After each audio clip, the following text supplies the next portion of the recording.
तो चलिए अब खबरों में आगे बढ़ते हैं। लखीमपुर खीरी कांड से जुड़ी इस वक्त की बड़ी खबर आपको बता देते हैं। आरोपी अंकित दास ने कोर्ट में सरेंडर किया है। एसआईटी और क्राइम ब्रांच को चकमा देते हुए सरेंडर कर दिया गया है और अब तमाम एविडेंस के साथ एसआईटी ने तलब किया था। घटना के दिन अंकित दास मौके पर मौजूद था। तो बड़ी जानकारी इस वक्त आपको बता रहे हैं। अंकित की तरफ से सरेंडर कर दिया गया। तमाम एविडेंस के साथ एसआईटी ने तलब किया था। तो घटना के दिन अंकित दास मौके पर मौजूद बताया जा रहा था। तो आरोपी अंकित दास ने कोर्ट में फिलहाल सरेंडर कर दिया है। इस वक्त की बड़ी खबर आपको लखीमपुर खीरी से बता रहे हैं।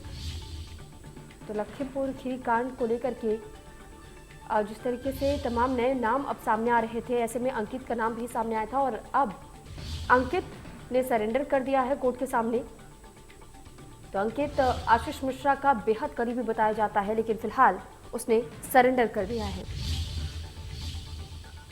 घटना के दिन अंकित दास घटनास्थल पर ही मौजूद था और अब ये बड़ी जानकारी सामने आ रही है। कहा जा रहा है कि अंकित दास ने लखीमपुर खीरी कांड मामले में सरेंडर कर दिया है कोर्ट के सामने।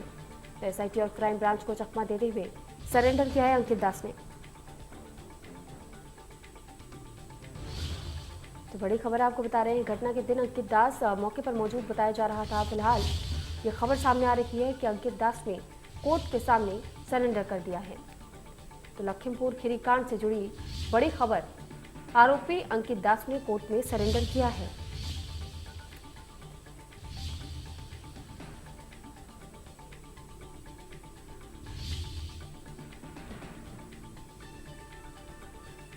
आरोपी अंकित दास ने कोर्ट में सरेंडर कर दिया। एसआईटी और क्राइम ब्रांच को चकमा देते हुए फिलहाल अंकित दास की तरफ से सरेंडर किया जा चुका है।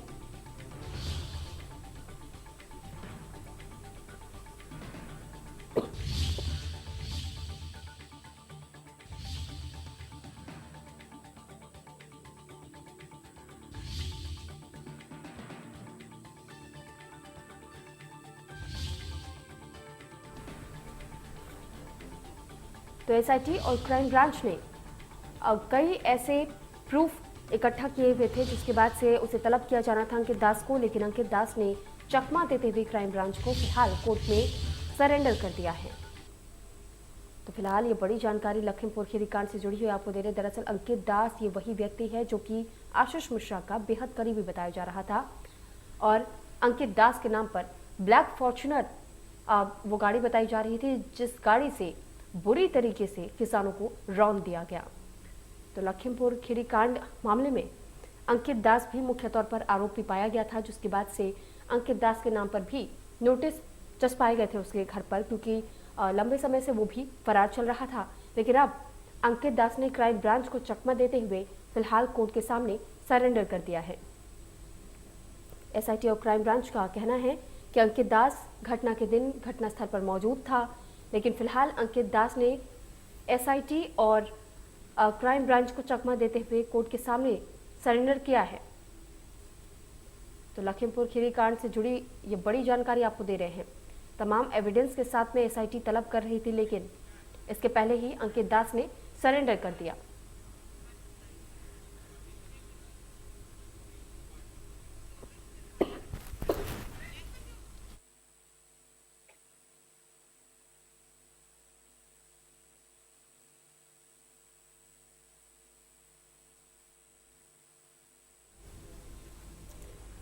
तो इस पर अधिक जानकारी के साथ शोभित त्रिपाठी हमारे साथ लाइव जुड़ चुके हैं। शोभित, आपसे जानकारी चाहेंगे कि इस पूरे मामले को लेकर के जिस तरीके से खबर सामने आ रही है अंकित दास ने सरेंडर कर दिया, इसको लेकर के क्या कुछ जानकारी? जी बिल्कुल, आज अंकित दास के हुसैनगंज स्थित मकान पर एक नोटिस चिपकाई गई थी, जो कि पुलिस द्वारा चिपकाई गई थी कि उन्हें हाजिर होना था। उस नोटिस चिपकाने के बाद अभी कुछ ही देर बाद खबर आई कि अंकित दास पुलिस लाइन की अपराध शाखा में आ चुके हैं। मैं आपको कैमरा पर दिखाने की कोशिश करता हूँ ये कहाँ पे आए हुए हैं। ये पुलिस लाइन है, ये लखीमपुर खीरी का रिजर्व पुलिस लाइन है। इसी के अंदर अपराध शाखा स्थित है, जहां अंकित दास अपने वकीलों के साथ पहुंचे हुए हैं। और अगर वो अपने जो उनका एक गनर बताया जा रहा था काले और हनीफ, वो भी उनके साथ मौके पर पहुंचा हुआ है। हनीफ और काले और अंकित दास तथा उनके कुछ अन्य वकील यहाँ लखीमपुर खीरी की पुलिस लाइन के अंदर स्थित अपराध शाखा में अभी पहुंचे हुए हैं और जल्द ही उनको कोर्ट में पेश करे जाने की उम्मीद है। ठीक, लेकिन जिस तरीके से कहा जा रहा था कि मुख्य आरोपी के तौर पर अंकित दास का नाम भी सामने आया था, घटनास्थल पर मौजूद भी था, क्या उसके खिलाफ जिस तरीके से एविडेंस की बात की जा रही थी एसआईटी और क्राइम ब्रांच के पास, तो ऐसे में इसी घबराहट की वजह से अंकित दास ने फैसला लिया है ताकि उसकी सजा कम हो सके, इसी वजह से उसने सरेंडर किया?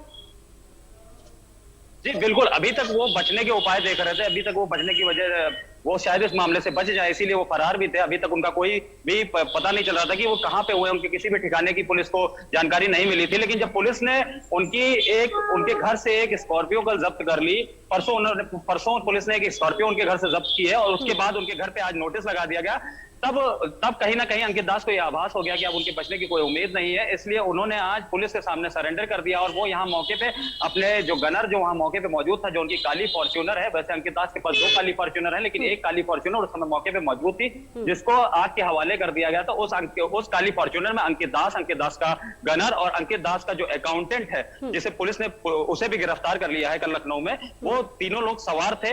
और उसके बाद अंकित दास के गनर ने वहां पे सोर्सेस की माने तो वहां पे फायरिंग भी की थी। तो वो अंकित दास का गनर और अंकित दास और उनके कुछ वकील यहाँ अभी अपराध शाखा लखीमपुर खीरी में हाजिर हुए हैं और उन्हें जल्द कोर्ट में पेश करने की उम्मीद है। शोभित, आपसे ये भी जानना चाहेंगे कि अभी तक इस पूरे मामले को लेकर के आशीष मिश्रा की अगर बात की जाए तो क्या कुछ अपडेट्स मिल रहे हैं? क्या अभी और रिमांड उनकी बढ़ सकती है या फिर आने वाले समय में एक बार फिर से न्यायिक हिरासत दी जा सकती है या फिर क्या जमानत दी जा सकती है?